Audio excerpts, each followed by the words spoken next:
Breaking news this morning involving former U.S. Secretary of State and Chairman of the Joint Chiefs Colin Powell. He died at the age of 84 and leaves behind a wife and 3 children. The network's Christopher Gomez takes a look back at his years of service.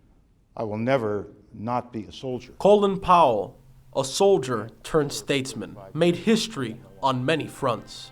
The first African American and youngest chairman of the Joint Chiefs of Staff, and later, the first African American Secretary of State. So I've always felt strongly that you should try to solve conflicts in this world through negotiations, through diplomacy.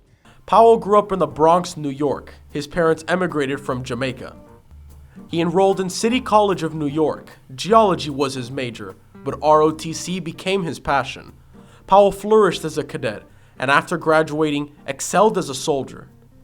He served 2 tours in Vietnam before earning a prestigious fellowship working for the Office of Management and Budget during the Nixon era in 1972.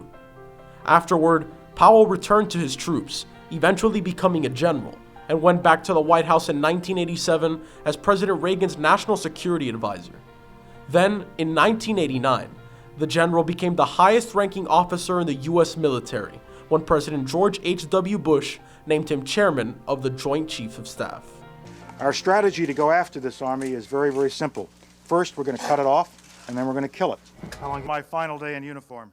Powell was nominated Secretary of State by George W. Bush and made a case in front of the UN Security Council, arguing that Iraq posed a grave threat to the world. Because, he said, they had weapons of mass destruction. The following month, the U.S. invasion began. The war lasted more than 8 years. No weapons of mass destruction ever turned up. I read it now because the information was wrong. After 4 years as President Bush's Secretary of State, Powell returned to private life. He spent his civilian years empowering youth through his projects, America's Promise Alliance and the Colin Powell School for Civic and Global Leadership. General Colin Powell, a leader and a patriot who devoted a lifetime to service.